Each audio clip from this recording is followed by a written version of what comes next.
Hey guys, Standard Fishtail Fisher here. I wish I could be at the men's Katoomba convention with you, but it's that time of year again, and we're down in Adelaide getting ready for round one of the 2013 V8 Youth Championship.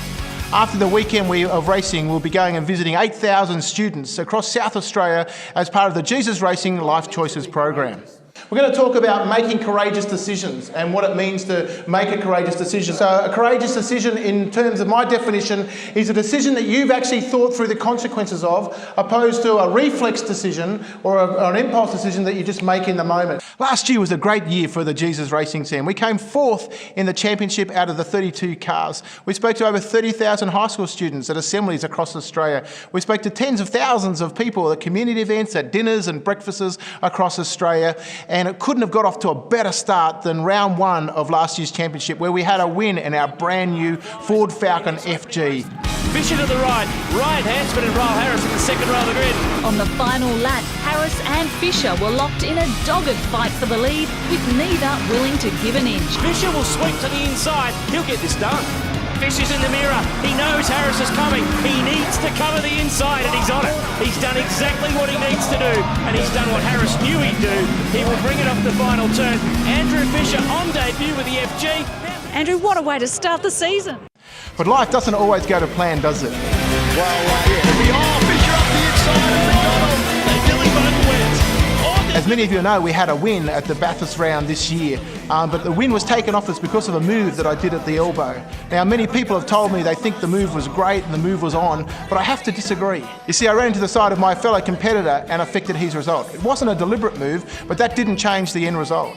The line between hero and zero can be awfully close. It doesn't matter whether you're racing cars at 250 kilometres an hour, running a business, looking after your family, playing social sport, or just being a man of Jesus. At some stage, we all get it wrong. So as men of Jesus, what can we learn from my experience at Bathurst? Firstly, there's nothing wrong with having a go. Being man of Jesus doesn't mean that you have to play it safe. Jesus didn't call his disciples, nor us, to live passive lives. You see, I don't regret having a go.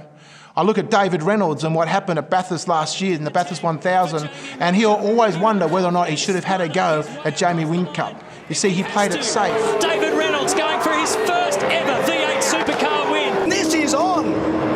Dave Reynolds right behind Whincup. He's actually a threat now. This is it. Go for broke time for Reynolds. Got to fire it down the inside at Forest Elbow. Just fire it down there. Come on, Davey, win it or bin it. Today, Jamie Whincup joins the greats. He gets his fourth. Paul Dungrell gets his first. Secondly, if you have a go, you're going to stuff it up at some point in time. Jesus handpicked his disciples, yet they still made mistakes. Hindsight is a wonderful thing, but you can't navigate life by looking in the rear vision mirror. Thirdly, don't base your response on the opinions of others. They may also be wrong. Almost everybody I've spoken to have thought that the move was on that I did at Bathurst. If you're a man of Jesus, then look to him as your reference point for what is right and wrong. Fourthly, don't hide from the truth. Look at your actions and accept responsibility. Fifthly, have the integrity to apologise, even if it's a close call. After the race, I went straight up to Macca, my fellow competitor, and said to him that I was happy if he wanted to put in a complaint if he felt that the move was too rough. Sixthly, always be gracious, whether in winning or in losing. I was the first person to pick up the phone and call Macca and congratulate him on the win after the officials had handed it to him. Finally, learn from your mistakes. Don't just keep repeating them. Jesus forgave people their sins, but he also said, go away and sin no more. As you face 2013, can I challenge you to be men of Jesus? Whether today at the Men's Katoomba Convention or when you get home and return to your daily lives, can I encourage you to simply follow Jesus? May we be men whose actions are defined by our beliefs. Men who are willing to look beyond themselves. Men who live by the fruits of the Spirit, of love, of joy, of peace, of patience, of kindness, of goodness, of gentleness, and of self-control. So that we may be the very fragrance of Christ to the unbelievers, as we're called to be in 2 Corinthians 2:15.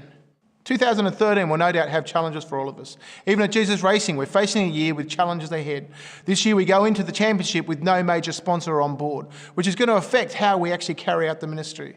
If you know somebody that could become the major sponsor of Jesus Racing, or if you'd like to support the ministry work we do in schools and in the community events that we do, we really need to hear from you. Help us to continue to reach into the lives of community around the world and to challenge people to become men of Jesus themselves. May I encourage you to talk to the guys from Jesus Racing who are here this weekend, or visit our website at jesusracing.com.au. It's been great to share some thoughts that I've had on being a man of Jesus, but may I also continue to encourage you in 2013 to go hard in following Jesus. It'll be, Fisher up the inside and McDonald. They nearly both went. Final turn, Jesus Ford picks up the win. A hero's gonna save me just in time.